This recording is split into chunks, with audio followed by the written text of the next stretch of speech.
Praise the Lord. நித்திரையை விட்டு எழுந்திருக்கத்தக்க வேலை ஆயிற்றென்று நாம் காலத்தை அறிந்தவர்களாய் என்று கர்த்தருடைய வேதம் சொல்லுகிறது.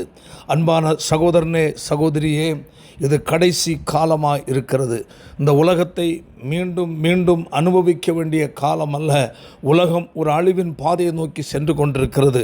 நம்முடைய அருமை ஆண்டவராய் இயேசு கிறிஸ்து சொன்னதான தீர்க்கதரிசன வார்த்தைகள் எல்லாம் இந்த நாட்களில் நிறைவேறி கொண்டிருக்கிறது. யுத்தங்கள் செய்தியும் கேள்விப்படுவீர்கள் என்று ஆண்டவராய் இயேசு சொன்னார். இந்த கடைசி நாட்களிலே உலகம் முழுவதும் கொடூரமான யுத்தங்கள் ஆங்காங்கே நடந்து கொண்டிருக்கிறது.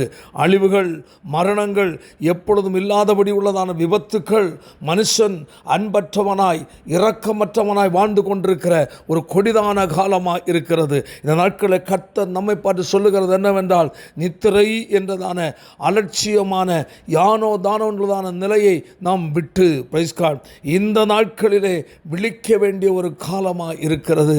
காலமானது கடைசி நாம் வந்திருக்கிறோம். கர்த்தருடைய சத்தத்தை கேட்டுக்கொண்டிருக்கிற அன்பான சகோதரனே, சகோதரியே, இந்த கடைசி நாட்களில் உங்களுடைய ஆவிக்குரிய வாழ்க்கையோடு சோதித்து பாருங்கள். உலகத்தை அனுபவிக்க வேண்டிய நாட்கள் அல்ல. உலகம் ஏதோ ஒரு பெரிய ஒரு முடிவை நோக்கி போய்கொண்டிருக்கிறது. அதற்கு முன்னதாய் அருமை மணவாளனாய் இயேசு கிறிஸ்து மத்திய ஆகாயத்தில் வெளிப்படுவார். அவருடைய வெளிப்படுகிற அந்த நாளிலே அவரோடு கூட அந்த மகிமையின் ராஜ்யத்தில் பிரவேசிப்பதற்கு இந்த நாட்களில் ஆயத்தப்பட வேண்டிய நாட்களாய் இருக்கிறது.